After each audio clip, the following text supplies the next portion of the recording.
महोदय, आपने हमें बजट अनुदान मांग संख्या 56 व 45 उद्योग और वन एवं पर्यावरण पर समय प्रदान करने के लिए धन्यवाद। सर्वप्रथम हम हमारे मुख्यमंत्री जी का आभार व्यक्त करना चाहते हैं कि आपने इस वर्ष का बजट ग्रीन बजट देते हुए बजट का 11% पर्यावरण पर दिया और साथ ही आपने एक पेड़ माँ के नाम पर 10 करोड़ वृक्ष लगाने का लक्ष्य लेते हुए आपने हमारे माननीय प्रधानमंत्री जी की परिकल्पना को पूरा किया।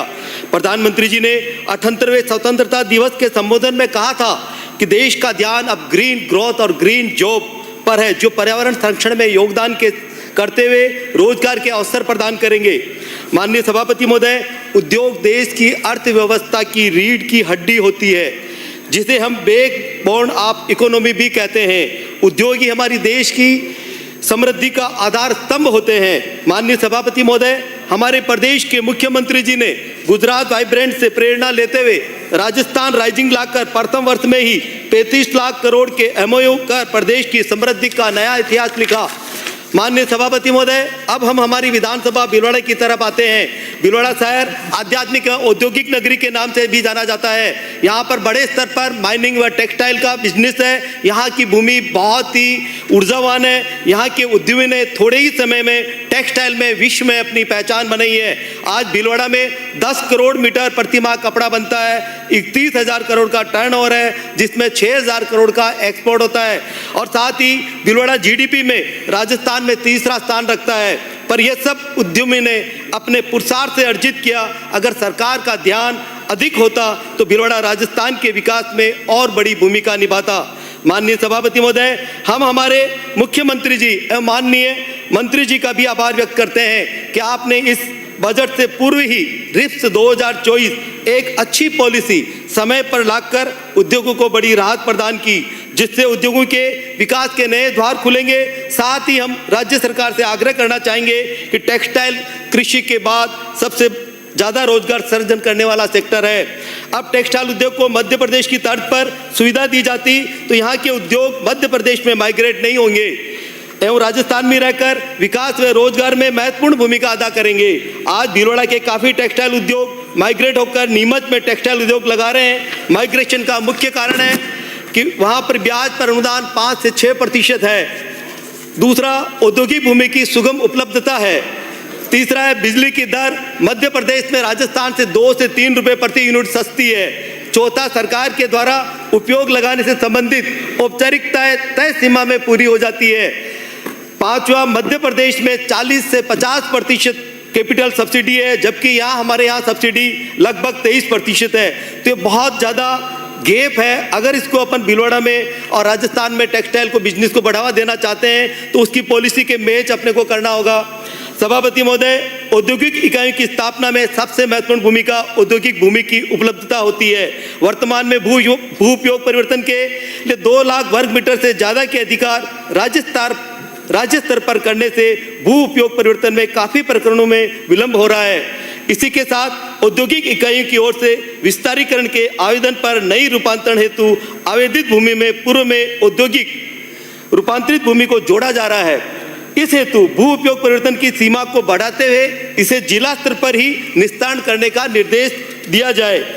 सभापति महोदय, सरकार द्वारा गत वर्ष बजट में भीलवाड़ा को टेक्सटाइल पार्क दिया गया, उसके लिए बहुत बहुत आभार। हम आपके माध्यम से सरकार को निवेदन करते हैं कि उक्त भूमि को केंद्र सरकार के P-MITRA पार्क की ही गाइडलाइन के अनुसार या और भी उससे अधिक सुविधाएं राज्य सरकार प्रदान करे, तभी उद्योगपति उस पार्क से जुड़ पाएंगे। न कि केवल रिको के प्लाट का विक्रय कर उद्योगपति को नहीं जोड़ा जा सकता है।